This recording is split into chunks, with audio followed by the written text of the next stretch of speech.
ક્યાં જઈ શકું? બજારમાં જાઉં છું શાકભાજી લેવા. તો એક કામ કર ને, બોલો. અમારા બેંકમાં 2 લાખ રૂપિયા જમા કરાવતી આવજે ને. સારું, કરાવતી આવીશ. પણ તમે એકવાર એવું વિચારો તો કે આ 2 લાખ રૂપિયા લઈને હું કાયમ માટે મારી પિયર જતી રહી હોય તો. કાયમ માટે? હા. એક કામ કર, હું ગૂગલ પે કરું છું લાખ રૂપિયા, બરાબર? પાછી જ નહીં.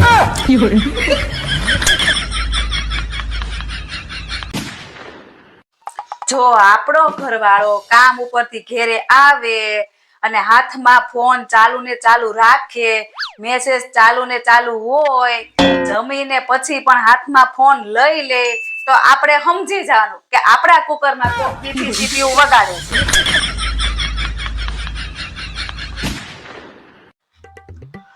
માથું બહુ દુખે છે, દબાઈ આપે છે તું. નવરી છું તમારા હાટુ અહીંયા હું કઈ. આ તો હું વિચાર કરતો હતો કે માથું ઉતરી જાય ને તો બપોર પછી તારા પપ્પાના ઘરે જઈ અને વળતા આપણે આવીએ ને તો તને પાણીપુરી ખવડાવતો.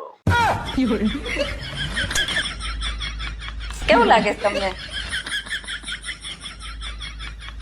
પાણીપુરીની લાલચ, પાણી.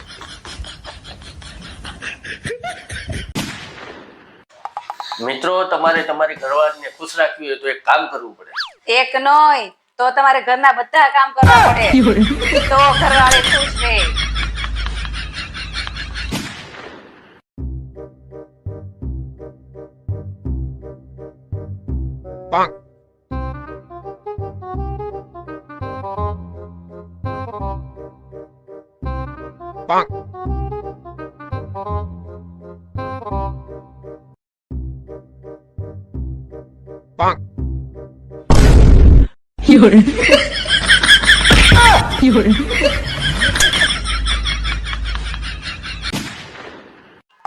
તમને કહું, જો તમને નાનપણમાં જ ખબર પડી ગઈ હોત કે આપણા બેના લગ્ન થવાના છે તો તમે શું કરત?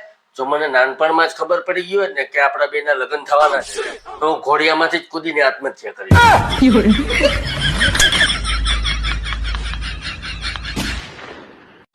આખી જિંદગી રીતિ દે, સિદ્ધિ દે, અષ્ટ નવ નિધિ દે બધું જ માંગ્યું પણ કોઈ દી ઘરવાળી સિદ્ધિ દે એવું તો માંગ્યું જ નહીં.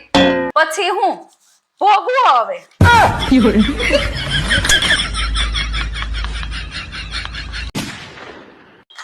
એક વાત કહું તને? હા બોલો ને. હમણાં તાર બાની ઘરે આપણે એક આંટો મારી આવીએ તો? કેમ કોઈ દી નહીં, આજ માર બાનું ઘર યાદ આવ્યું? હમણાં મને જરાક આમ ગભરામણ જેવું લાગે છે એટલે. ઈ મને ખબર છે તમને એની ગભરામણ થાય છે ને. ઈ હે નહીં? હમણાં બાટલો પૂરો થવા આવ્યો છે ને ગેસ તો એની.